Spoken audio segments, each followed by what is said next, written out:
অনুভূতি প্রকাশের পূর্বে ছোট্ট একটি গল্প বলতে চাই। 1972 সালের শুরুর দিকের একটি গল্প। দিনটি ছিল শনিবার, বৃষ্টি স্নাত একদিন। সেই বৃষ্টিকে উপেক্ষা করেই শত শত প্রবাসী বাঙালি ছুটে চলেছে সেন্ট্রাল লন্ডনের দিকে। সবার উদ্দেশ্য হোটেল ক্ল্যারেজ, কারণ সেদিন রয়টার্সের শিরোনামে এসেছে শেখ মুজিব লন্ডনে। শুধু বাঙালিরাই নয়, শুধু লন্ডন থেকেই নয়, অসংখ্য প্রবাসী ছুটে আসছিলেন ম্যানচেস্টার থেকে, বার্মিংহাম থেকে। সেই সকালবেলা ছুটে এসেছিলেন তৎকালীন ব্রিটিশ প্রধান বিরোধী দলীয় নেতা হ্যারল্ড উইলসন। তিনি বঙ্গবন্ধুকে প্রথম মিস্টার প্রেসিডেন্ট বলে সম্বোধন করেছিলেন। শুধু তাই নয়, সেদিন রাষ্ট্রীয় সফর সংক্ষিপ্ত করে লন্ডনে ছুটে এসেছিলেন তৎকালীন ব্রিটিশ প্রধানমন্ত্রী এডওয়ার্ড হিথ। বিকেল 5টায় 10 নম্বর ডাউনিং স্ট্রিটে বঙ্গবন্ধুকে সম্মান জানাতে বঙ্গবন্ধুর সাথে বৈঠকে বসেছিলেন।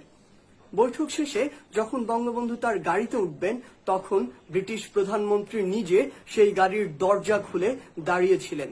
যতক্ষণ না বঙ্গবন্ধু গাড়িতে উঠছিলেন ততক্ষণ পর্যন্ত। এই ঘটনার পর পুরো পৃথিবীতে শোরগোল পড়ে গিয়েছিল। পুরো পৃথিবীর মিডিয়া এক হয়ে যখন এডওয়ার্ড হিথকে জিজ্ঞাসা করেছিলেন তিনি সকল প্রথা রীতিনীতি ভেঙে এ কাজ কেন করলেন, তিনি উত্তরে বলেছিলেন, আমি জানি আমি কাকে সম্মান জানিয়েছি, আমি জানি কাকে কতটুকু সম্মান জানাতে হয়। তিনি কোনো সাধারণ মানুষ নন, তিনি একটি জাতিকে মুক্তিদাতা, এক মহান বীর। তাকে সম্মান জানাতে পেরে বরং আমরাই সম্মানিত। আজ সেই বঙ্গবন্ধুর জন্ম শতবার্ষিকী মার্চ মাস, যে মার্চ মাসের 7 তারিখে 1971 সালে তার একটি তর্জনীর হুঙ্কারে পুরো 7.5 কোটি বাঙালি ঝাঁপিয়ে পড়েছিল যুদ্ধে।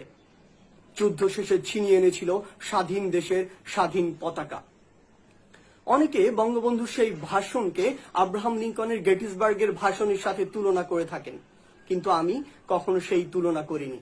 কারণ যে ভাষণ স্বাধীনতার 50 বছর পরেও যে ভাষণের প্রতিটি শব্দ আমাকে শিহরিত করে তোলে, সে ভাষণ পৃথিবীর অন্য কোনো ভাষণের সাথে তুলনাযোগ্য হতে পারে না। তাই তো আহমদ ছফা যথার্থই বলেছিলেন। তিনি বলেছিলেন, বাঙালি জাতির শ্রেষ্ঠ কাব্য বলাকা, সোনার তরী কিংবা গীতাঞ্জলি নয়। বাঙালি জাতির শ্রেষ্ঠ কাব্য আর দাবায় রাখতে পারবা না।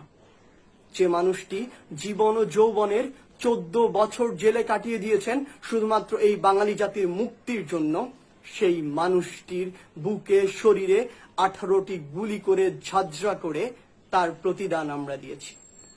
এতটাই অকৃতজ্ঞ বাঙালি আমরা।